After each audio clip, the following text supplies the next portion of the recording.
We're certainly at a point of inflection for both the economy, for society, and particularly for business as well. And so the point was that we go into this period of uncertainty with great opportunities. We've got a lot of resources. We need to direct them in the right way to underpin not just the environmental imperatives, but also the social imperatives, the combination between public and private provision, but also the all-island economy is going to become substantially changed in the next decade, and so business needs to take a lead in that respect. The private sector has grown so much. In a way, the private sector has done its job in Ireland. It's got Ireland from the position of being a very underdeveloped economy to, being right up there with the top world economies.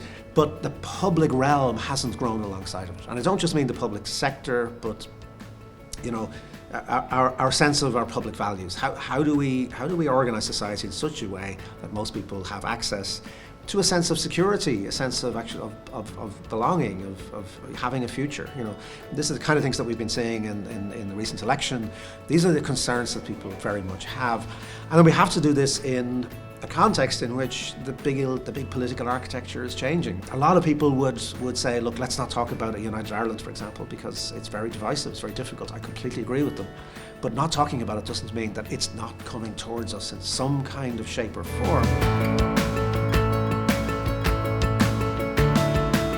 The Phase 1 deal between the US and China is a temporary truce between the two countries. It implies that there is room for negotiation, for discussion between the two countries, but they have to be extremely pragmatic when it comes to the second phase of the trade deal, which is touching upon some of the more core and substantive issues that the US wants China to change. For instance, reducing state subsidies and state capacity as a whole.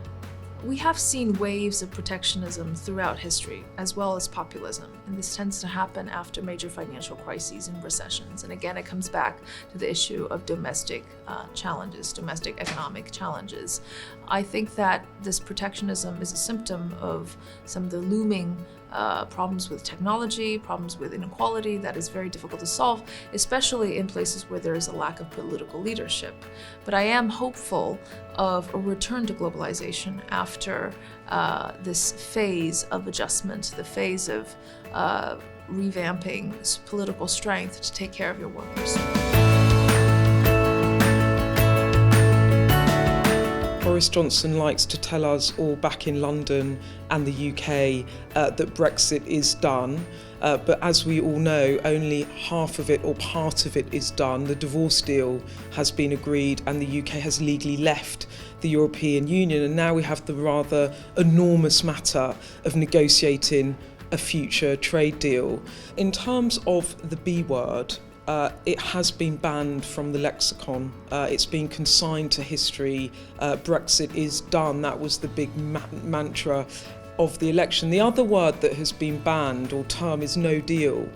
And the government are trying to repackage the idea of a managed no deal exit. But it's hugely important, the type of deal that the UK has with the European Union.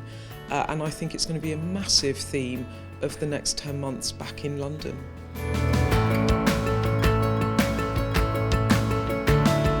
We're now in a new economic order. Britain has gone over the threshold. They are now a third country. And that is a fundamental change to our economic circumstances, a new economic order. And it's going to take a little bit of time for its full ramifications to become clear. But we also have to acknowledge they have left the European Union for a reason.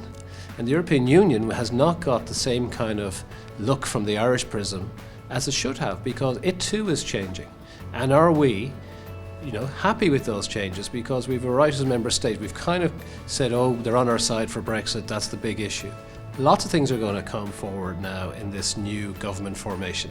Things around, how are we going to see investment treated? What will happen with the European Commission's judgment on the Apple tax? Will the Irish government have a continuity in terms of positioning, as a for instance? So I think the EU conversation, it'll also need to be top of mind, because we haven't left the European Union, Britain did, but we certainly need to ensure that the home that we're staying in is fit for purpose for our society.